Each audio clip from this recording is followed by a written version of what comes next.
ഇപ്പൊ 4 വർഷത്തെ ബ്രേക്ക് വരുന്നു. അതിനു മുമ്പ് ഞാൻ നോക്കുമ്പോഴേക്കും ഉട്ടോപ്പിയയിലെ രാജാവും ചലച്ചിത്ര അക്കാദമി ചുരുക്കി ഞാൻ ചോദിക്കാം, ചലച്ചിത്ര അക്കാദമി ഒരു നഷ്ടമായിരുന്നു സിനിമയെ സംബന്ധിച്ചോളം നഷ്ടം എന്ന് പറയാം. കാരണം സിനിമ ചെയ്യാൻ ഗ്യാപ്പ് കിട്ടിയില്ല. പിന്നെ ആ സമയത്ത് എനിക്കുണ്ടായിരുന്ന ഒരു വെല്ലുവിളി എന്ന് വെച്ചാൽ പ്രളയം വന്ന് ഞാൻ അക്കാദമി ചെയർമാനായിരിക്കുന്ന സമയത്താണ്. അപ്പോൾ ഫെസ്റ്റിവൽ എങ്ങനെയും നടത്തണം, അതിൻ്റെ ഒരു വെല്ലുവിളി ഉണ്ടായിരുന്നു. സർക്കാർ ഫണ്ട് വരില്ല. അപ്പോൾ നമ്മളതൊരു ചാലഞ്ചായിട്ട് എടുത്തിട്ട് ഫെസ്റ്റിവൽ നടത്തി. അടുത്ത വർഷം കോവിഡ് വന്നപ്പോൾ ഫെസ്റ്റിവൽ നടത്താനേ പറ്റില്ല. പൊളിറ്റിക്സ് എക്സ്പോസ്ഡ് ആയില്ലേ ചലച്ചിത്ര അക്കാദമി ചെയർമാൻ? അതും എക്സ്പോസ്ഡ് ആയി. കാരണം ഞാൻ കോളേജ് പഠിക്കുന്ന മുതലേ ഈ ലോക്സഭാ തെരഞ്ഞെടുപ്പ് വരുന്ന സമയത്ത് മുഴുവൻ കേൾക്കുന്ന ഒരു അഭ്യൂഹ വാർത്തയുണ്ട്, കമൽ പൊന്നാനിയിലെ സ്ഥാനാർത്ഥി.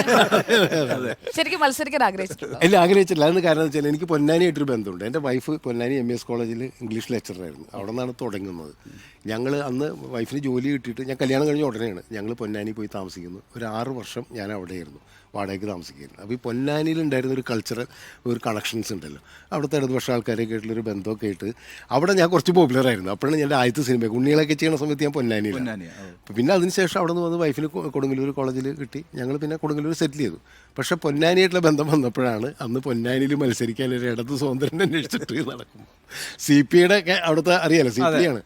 അപ്പോൾ എന്നെ ഒരു KP രാജേന്ദ്രൻ അവരൊക്കെ വന്നിട്ടാണ് എൻ്റെ വീട്ടിൽ വന്ന് എന്തായാലും മത്സരിക്കണമെന്ന് പറഞ്ഞു. കാലം ഒക്കെ ഉണ്ടായിരുന്നു. ഞാനില്ല CPI ആയിട്ട് അങ്ങനെ ഒരു ബന്ധമില്ല, CPM-ആയിട്ടാണല്ലോ. ഞാൻ നേരെ CPI ബാക്ക്ഗ്രൗണ്ടിൽ നിന്ന് CPM-ന്റെ കാൻഡിഡേറ്റ് ആയിട്ട് മത്സരിച്ചു. അല്ല, പക്ഷേ ഒരു കാര്യമുണ്ട്. ഞാൻ പിണറായി സഖാവിനെ നേരിട്ട് അന്ന് പാർട്ടി സെക്രട്ടറി അദ്ദേഹത്തെ വിളിച്ചു കഴിഞ്ഞപ്പോൾ ഞാൻ പറഞ്ഞു ഇങ്ങനെ ആൾക്കാർ വന്ന് നിൽക്കണ്ട, എന്താ ചെയ്യേണ്ടത്, ആ വഴിക്ക് പോകണ്ടെന്ന് പറഞ്ഞു.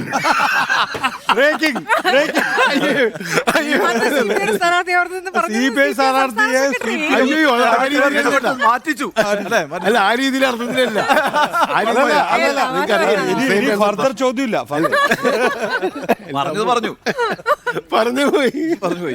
സുദീപേ, ഇനി അങ്ങനെ ഒരു അവസരം വന്നു, ഒറ്റ കാര്യം സാറേ, ഇനി അങ്ങനെ ഒരു അവസരം വന്നാൽ അങ്ങ് മത്സരം. അല്ല, ഇപ്പൊ CPM-ന്റെ കയ്യിലാണ് സീറ്റ്.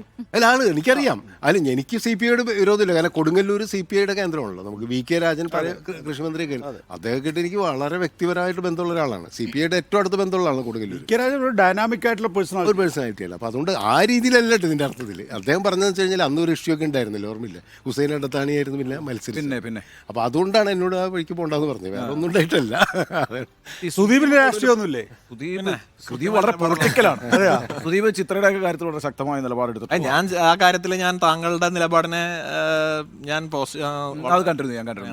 സുദീപ്, അങ്ങനെയാണെങ്കിലേ ഈ ആലായിൽ തറവേണം എന്ന പാട്ട്, അല്ല, അതിനിടയ്ക്ക് അത് രാഷ്ട്രീയാണെന്നേ, ആ പാട്ട് അത് ശരിയല്ല, ആ പാട്ടിന്റെ വരികൾ ശരിയല്ല എന്നുള്ളൊരു അഭിപ്രായ പ്രകടനം അത് ഞാൻ പറഞ്ഞു കഴിഞ്ഞാൽ എന്റെ കൂടെ സഹപ്രവർത്തകരുള്ള ശ്രുതിശരണ്യമാണ് അതിന് പകരം വേറെ പാട്ട് എഴുതി, വരികൾ മാറ്റിയില്ലേ? വരികൾ മാറ്റി.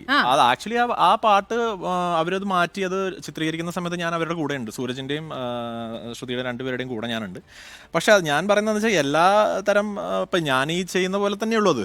കാരണം അത് നമ്മൾ മാറ്റങ്ങൾ സംഭവിക്കട്ടെ, നല്ല മാറ്റങ്ങളാണെങ്കിൽ, മറ്റൊരാളെ ഹേർട്ട് ചെയ്യാത്ത എല്ലാ മാറ്റങ്ങളും. ഇൻക്ലൂസീവ് പൊളിറ്റിക്സ് ആണ് എനിക്ക് എപ്പോഴും താല്പര്യം. നമ്മൾ എല്ലാത്തിനും ഉൾക്കൊള്ളുക, മറ്റൊരാളെ വേദനിപ്പിക്കാതെ നമ്മുടെ നിലപാടിൽ ഉറച്ചു നിൽക്കുക. ചിത്രയുടെ വിഷയത്തിൽ അതെ, ഞാൻ ഉണ്ണിസാറുടെ ആ പരാമർശത്തിനോട് എനിക്ക് പൂർണ്ണമായി യോജിപ്പാണ്. ഉണ്ണിസാർ പറഞ്ഞ സാധനം ഞാൻ എൻ്റെ അതേ അഭിപ്രായമാണ്. കാരണം ശ്രുതി തെറ്റിയെന്നല്ലേ, പാടുന്നതിനാട്ടിൽ ശ്രുതി തെറ്റിയെന്നാണ്. അപ്പോൾ അത്തരം തെറ്റിയ ശ്രുതികൾ നമുക്ക് എല്ലാവർക്കും പാട്ട് പാടുന്ന സമയത്ത് കൃത്യമായി എല്ലാ സമയത്തും പാട്ടിലാണെങ്കിൽ നമുക്ക് ശ്രുതി തെറ്റിയ ഓട്ടോട്യൂൺ എന്ന് പറഞ്ഞ സോഫ്റ്റ്വെയർ കൊണ്ട് നമുക്ക് കറക്റ്റ് ചെയ്യാൻ പറ്റും. പക്ഷേ പറയുന്ന കാര്യം തെറ്റിക്കഴിഞ്ഞാൽ നമ്മളത് തിരുത്തുക. ഒരു രാഷ്ട്രീയം ഉള്ളതുപോലെ ചിത്രയ്ക്ക് ഒരു രാഷ്ട്രീയം ആയിക്കൂടെ? എല്ലാവർക്കും അതാ ഞാൻ പറഞ്ഞ ഇൻക്ലൂസീവ് പൊളിറ്റിക്സ്. രാഷ്ട്രീയമാണെങ്കിലും എന്താ പറയുക, ഈ പറഞ്ഞ പോലെ എല്ലാ കാര്യങ്ങൾക്കും നമ്മൾ ഇപ്പം ഞാൻ പറയാം, നമ്മളൊരു സ്ഥലത്ത് പോകുന്ന സമയത്ത് പണ്ട് കാലങ്ങളിൽ നിന്ന് വ്യത്യസ്തമായി വാട്സപ്പിലാണെങ്കിലും സോഷ്യൽ മീഡിയയിലാണെങ്കിലും ഒരു കുടുംബത്താണെങ്കിൽ പോലെ ഗ്രൂപ്പുകളിൽ അങ്ങോട്ടും ഇങ്ങോട്ടും നമുക്ക് ഒരു കാര്യം പറയാൻ പറ്റാത്ത അവസ്ഥയിലേക്ക് ഇൻടോളറൻസ് മാറിക്കൊണ്ടിരിക്കുകയാണ്. എല്ലാവർക്കും അസഹിഷ്ണുതയാണ്. അപ്പോൾ അത്തരം കാര്യങ്ങൾ എല്ലാവരുടെ ആശയങ്ങളെയും സ്വീകരിച്ചുകൊണ്ട് എന്നാൽ നമ്മുടെ നിലപാടിൽ ഉറച്ചു നിന്നുകൊണ്ട് മുന്നോട്ട് പോകാം. അത് ഞങ്ങൾ ഇവിടെ ചെയ്യുന്ന പോലെ. അതെ, അതാണ്. അല്ല, ഞാനത് പറയാൻ നിൽക്കരുത്. കാരണം റിപ്പോർട്ടർ ടിവിയുടെ ഏറ്റവും വലിയ ഇതെന്ന് പറഞ്ഞാൽ ഇപ്പം എൻ്റെ മകനും ഞങ്ങളെല്ലാവരും ഒന്നിച്ചിരുന്നു. മകൻ 3ാം ക്ലാസ്സിലാണ് പഠിക്കുന്നത്. അവനൊക്കെ ഒരു ദിവസം മറ്റേ ഇന്ന് സുജയ് ഇല്ലല്ലോ, ഇന്ന് അരുൺകുമാർ ഇല്ലല്ലോ എന്നൊക്കെ അവൻ പറയും. കാരണം എന്റർടൈൻമെന്റ് ആണല്ലേ, പക്ഷെ ഞാൻ ആസ്വദിക്കുന്നതാണ്. അത് വേറെ ഒന്നുമില്ല.